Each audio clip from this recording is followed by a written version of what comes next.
Kakak Robi dan ini Kakak Rasta. Gimana kabar kalian adik-adik? Semoga minggu hari ini kalian tetap sehat dan diberkati Tuhan. Kita akan mengangkat satu pujian yang berjudulkan Hari Ini Harinya Tuhan. Namun sebelumnya kakak ajak adik-adik untuk bangkit berdiri.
baik, shalom.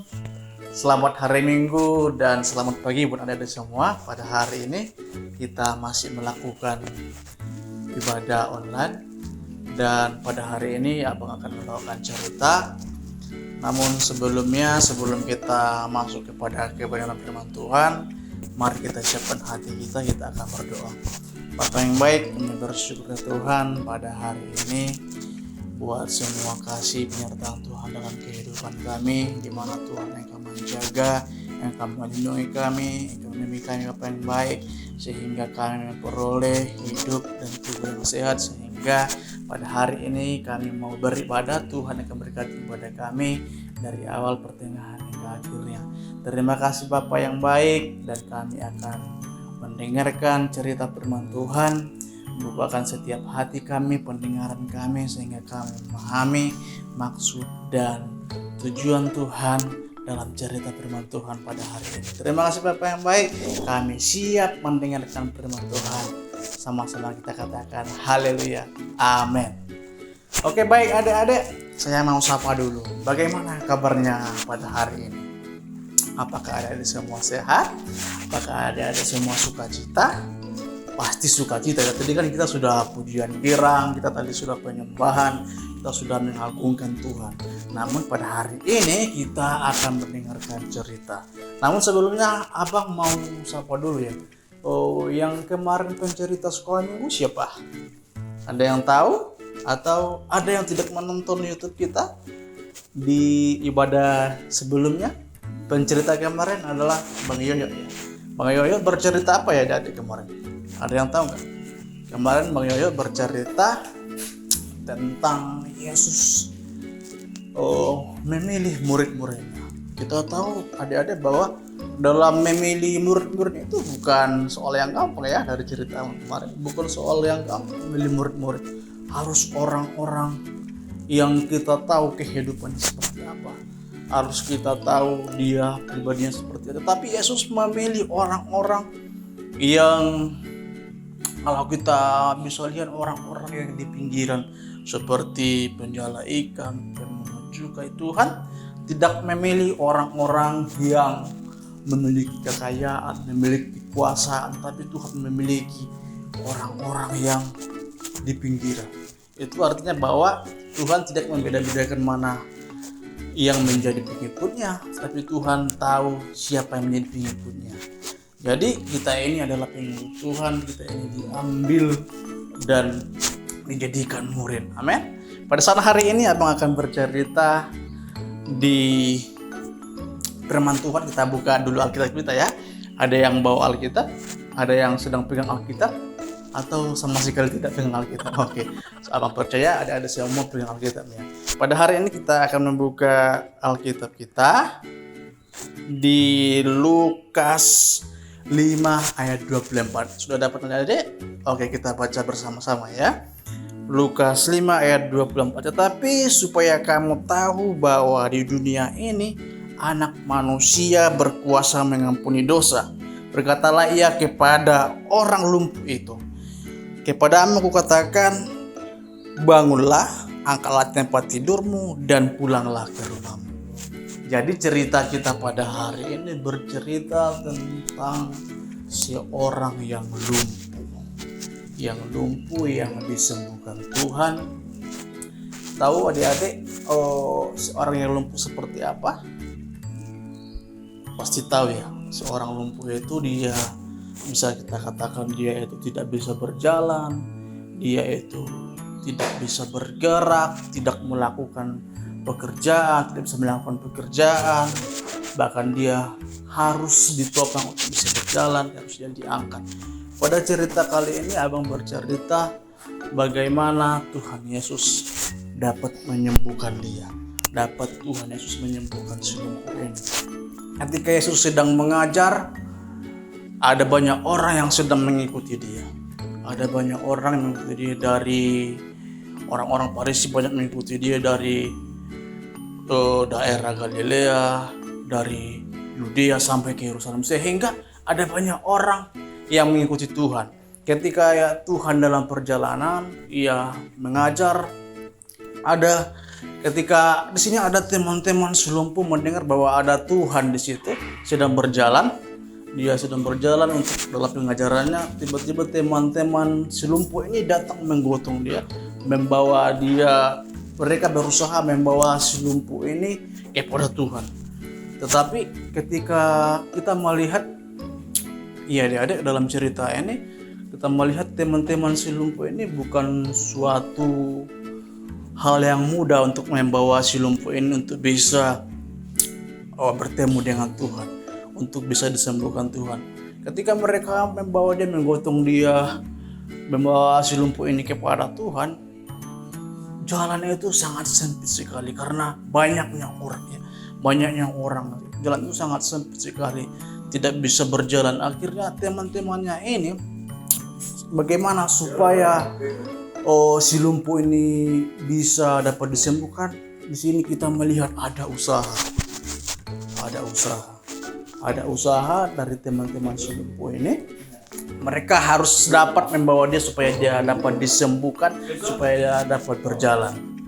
Jadi teman-teman si lumpuh ini, mereka menggotong dia, membawa dia. Karena tidak adanya jalan, mereka berusaha untuk naik ke atap rumah. Mereka bongkar atap rumah itu, langsung mereka turunkan dia di tengah-tengah. Tuhan melihat perjuangan dari teman-teman si lumpuh ini. Tuhan berkata, orang-orang ini adalah orang beriman ya. Teman-teman si lumpuh ini adalah orang-orang beriman.